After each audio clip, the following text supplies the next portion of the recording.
A Bíblia Nossa de Cada Dia está começando agora e você é muito bem-vindo para nós meditarmos esse dia no Salmo de número 62. E o Salmo de número 62, meus queridos, parece realmente uma continuação do Salmo 61, porque se ontem nós havíamos meditado vendo Davi com o seu coração abatido, pedindo para que o Senhor o colocasse numa rocha mais alta do que ele, e dizendo que o Senhor era o refúgio dele, que ele queria se esconder debaixo das asas do Senhor. Na mesma tônica vai o Salmo de número 62, e aqui nós vemos o inimigo revelado de Davi, né? Que são as pessoas falsas, que são as pessoas que falam uma coisa com as palavras, né? Mas que tem outra no seu coração. Pessoas que já estão querendo atacar, né? Que estão querendo atacar pessoas que já estão passando por dificuldades. Então vamos lá, porque nós vamos ver aqui Davi exaltar o Senhor mais do que nunca. Como é lindo ver o coração de Davi entregue no louvor e nos ensinando a fazer a mesma coisa, né? Nos momentos de luta, buscar a presença de Deus. Então vamos começar. Salmo de número 62, verso 1 fala assim: A minha alma descansa somente em Deus. Dele vem a minha salvação. Somente Ele é a rocha que me salva. Ele é a minha torre segura. Jamais serei abalado. Bom, nós vemos que aqui o versículo de número 2 ele se repete com um pouquinho de diferença apenas lá no versículo de número 6, em que Davi vai dizer: Somente Ele é a rocha que me salva, Ele é a minha torre alta, não serei abalado. Então, nós vemos Davi aqui dizendo: ainda que venham situações que deveriam me abalar, porque o Senhor é a minha rocha firme, eu não vou me abalar. Davi está dizendo para nós: eu estou com os pés na rocha que não se abala. Então, quando tudo ao meu redor está se movendo, apresenta uma total falta de firmeza, tudo aquilo que eu achava que era sólido, eu estou vendo que não é. Tudo bem, a minha alma vai descansar no Senhor e eu vou procurar refúgio nessa torre segura para que eu não seja abalado.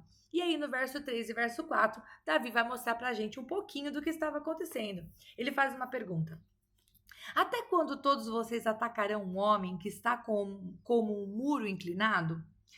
Como uma cerca prestes a cair? Então, Davi diz pra gente que uma pessoa, talvez ele estivesse se referindo a ele, né? Que já está passando por dificuldades, ela está como um muro inclinado. O que é um muro inclinado?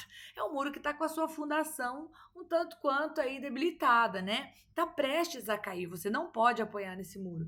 E apesar desse muro já estar debilitado, as pessoas estavam ainda atacando, né? Por quê? Porque o versículo 4 nos responde o motivo, né? Todo o propósito deles é derrubá-lo de sua posição elevada.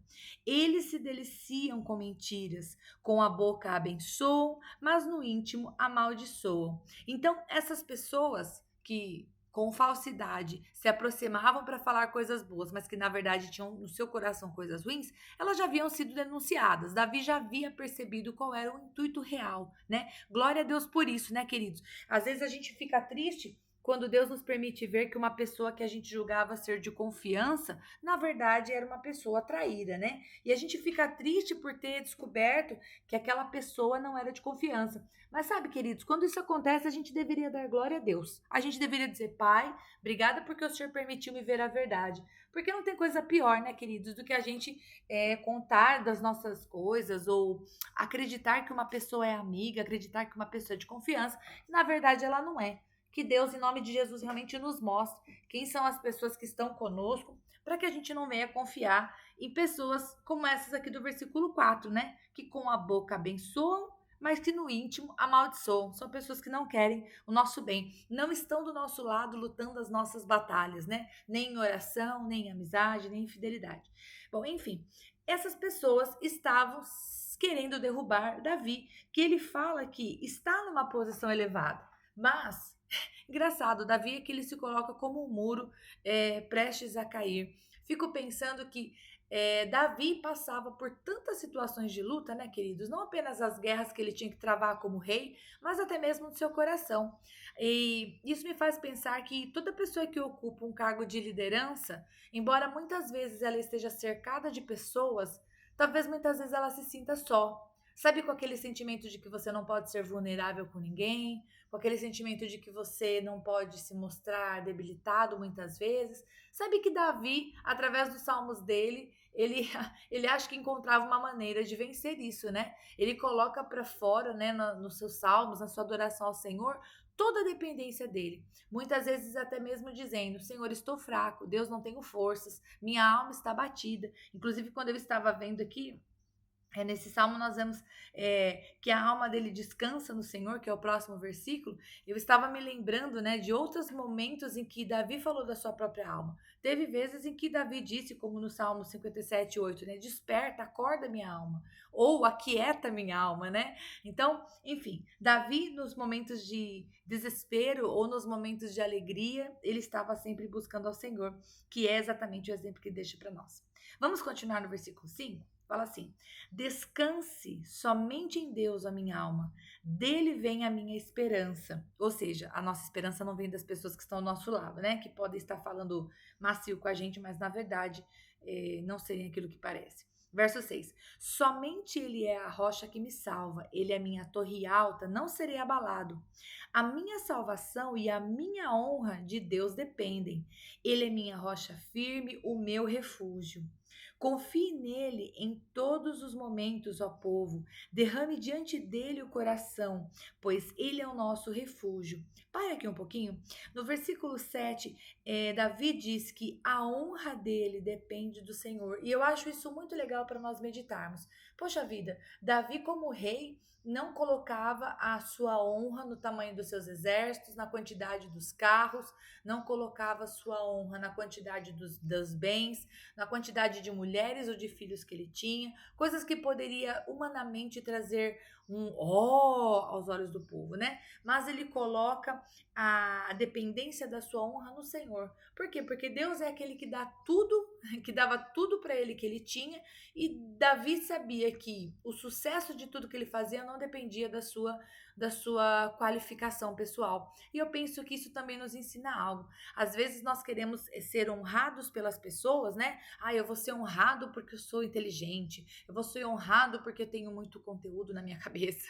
Eu vou ser honrado porque eu tenho uma esposa bonita. Eu vou ser honrada porque eu tenho um marido bonito. Eu vou ser honrada porque os meus filhos são educados. Eu vou ser honrado porque eu tenho esse carro. Isso é uma bobagem, viu, queridos? A nossa honra tem que depender do Senhor, porque muitas vezes nós podemos ter tantas coisas que, entre aspas, nos asseguram aquela posição de honra, mas na verdade, a gente não controla, vamos dizer assim, aquilo que as pessoas pensam, né, na sua cabeça a nosso respeito, né? Se a honra tem a ver com aquilo que as pessoas atribuem a nós, realmente nós vamos ser honrados quando Deus nos honrar, quando Deus permitir que a gente, vamos dizer assim, alcance o coração das pessoas e seja honrado por elas. Porque, por exemplo, vem na minha mente agora um exemplo. Quantas vezes nós não somos honrados pelas pessoas quando estamos passando no momento mais difícil da nossa vida?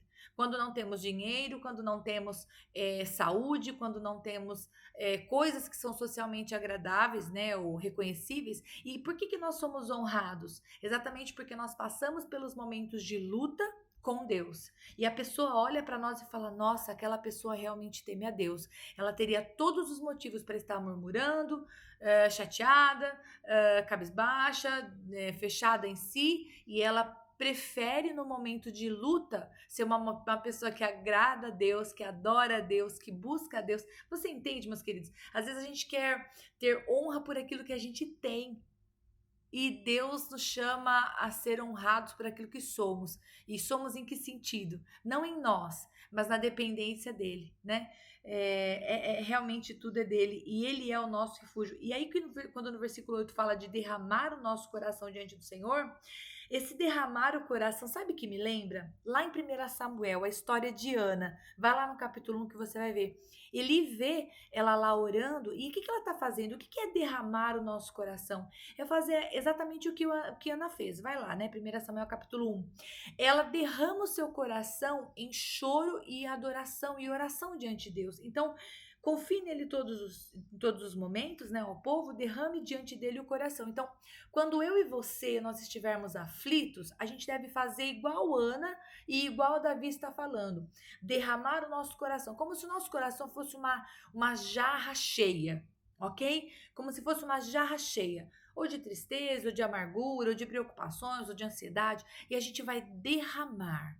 A gente vai pondo para fora, a gente vai colocando diante de Deus a nossa angústia e a gente vai pedir para que Ele encha esse jarro de fé, de esperança, de energia, de força para correr atrás do que temos que correr, de, sabe, de meta, de objetivo, da força que vem dele, e aí a gente se levanta com vigor. Então, toda vez que o nosso coração estiver cheio daquilo que não deve estar, a gente derrama diante de Deus, né? E aí dele vai vir a nossa confiança, e como termina o versículo 8, pois ele é o nosso refúgio, né? Que você derrame o seu coração diante dele. Agora, o versículo 9 é tremendo, gente. Davi vai dizer que aquilo que é aparência, né? Quem tem muito dinheiro e quem não tem, tudo igual. Olha o que diz o versículo 9.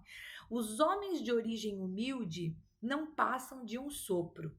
Os de origem importante não passam de mentira.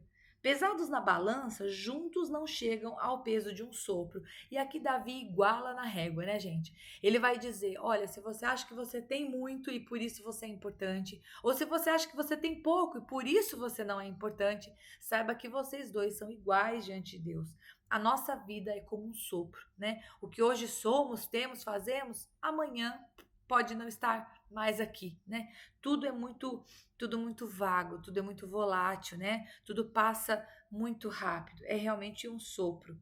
Versículo 10. Não confiem na extorsão, nem ponham esperança em bens roubados. Se as suas riquezas aumentam, não ponham nelas o coração.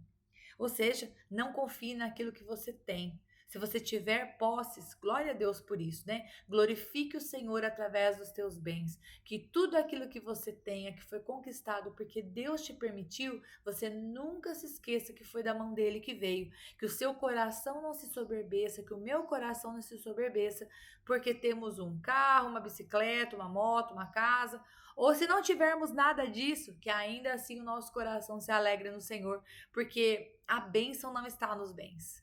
Você não é feliz por aquilo que você possui, né? Você é feliz porque você tem Deus e o seu coração se derrama nele. Verso 11: uma vez Deus falou, duas vezes eu ouvi, que o poder pertence a Deus.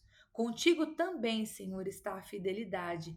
É certo que retribuirás a cada um conforme o seu procedimento. E glória a Deus pela misericórdia do Senhor, que é a causa de nós não sermos consumidos, porque se o Senhor fosse retribuir exatamente por aquilo que nós somos, né, não sobraria nada de nós, graças a Deus por Jesus, mas que o Senhor encontre em nós, né, realmente um procedimento que agrade, que no nosso coração, porque Deus ele não é como os homens, né, gente? Às vezes as pessoas veem a gente fazendo tudo certinho, entre aspas, e a gente ganha tapinhas nas costas porque somos pessoas que fazem tudo direitinho. Mas sabe, queridos, Deus vê o coração.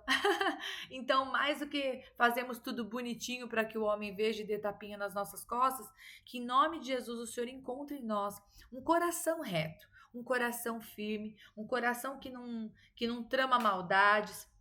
Se nós estivermos trilhando algum caminho que não agrada a Deus, que a gente volte deste caminho, né? Que a gente não fique no caminho da perdição, no caminho da desobediência. Ao contrário, que nós façamos do Senhor o nosso refúgio, porque Ele é bom, porque Ele nos ama, porque ainda que as circunstâncias ao redor não estejam fáceis ou boas, nós temos no Senhor o refúgio e podemos nos aquietar nos braços dEle, podemos respirar. Se você não tem conseguido nem sequer respirar, eu te convido, né, agora no final desse salmo, a relaxar os teus ombros, né? Solte os teus ombros, respire aliviado, porque o Senhor tem te dado fôlego de vida em mais um dia, então Ele vai também te dar forças. Se você buscar forças nele, Ele vai te dar forças para vencer. Um dia de cada vez, mirando, andando na direção certa, que é o alvo, que é Cristo Jesus.